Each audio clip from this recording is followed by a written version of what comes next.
Hi, this is the Galaxy A24 and I'll show you how to change lock screen wallpaper on this device.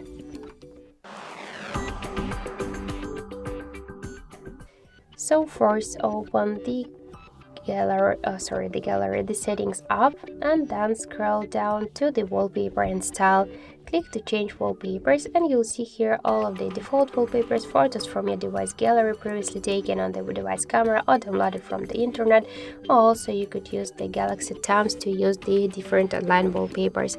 Let's just select one from the wallpapers.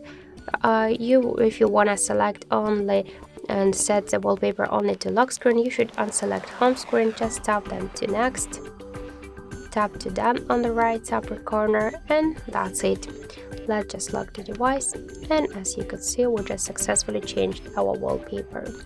Also, we get one more way how we could do that. Just first hold for a while home screen with your finger, then tap to wallpaper and style, click to change wallpaper, and by the same way select one from the available wallpapers, tap to done, select on the lock screen, tap to next, done on the right upper corner, and that's it. So thank you for watching, and if you like this video, leave thumbs up and subscribe.